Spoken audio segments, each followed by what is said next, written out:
A ideia é começar, claro, minha persona está bezig acaba para hobby aan com o projeto maneira Data Panic, na onde me está constantemente inspirado de nos música tradicional e com Patrícia Saki ribele na geração nova.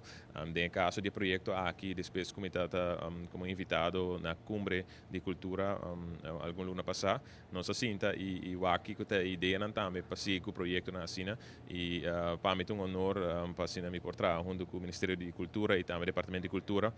como produtor e o vice-creative director também de projeto aqui. Que é um projeto sumamente importante para nossa música folclore também, que era vivo. Importante tá para nós gar alguma canção que tá toch tinco tá hope conheci e tinco também nós conheci para botar também tem essa na vida claro e também a base de musicona e cantante na gutei nós pouquíssima canção aqui me não mencionar ainda a lista completa para so tá importante também para nós acercar e compositor na igreja etc prometo nós arranca sali que sei pero é um processo interessante seguro e também for para o actor e cantante na musicona que nós acercar é uma lista larga acaba e nota turba só tem hobby mais ainda, pero me quero que é um começo de bonito projeto. Mesmo personalmente, me quero que nós turno não quer para ninguém sentir nada lagar fo, esse não é caso tá que nós tem espaço e tempo para trabalhar com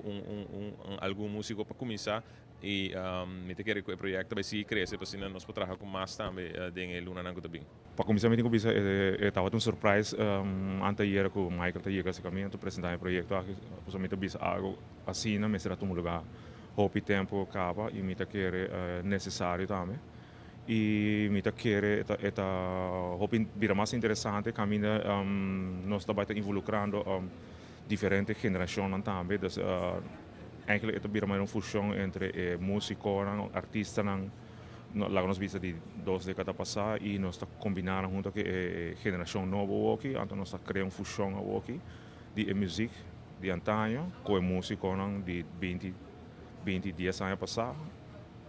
incluindo a música que também é futuro artista.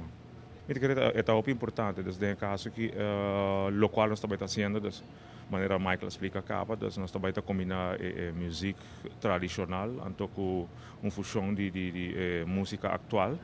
e o qual nós também está fazendo também, nós também está fazendo arreglo na caminho na tour também vamos escrever, e também está vamos documentar, que o vai bem riba esse dia também como data, que o serve como instrumento também para a educação.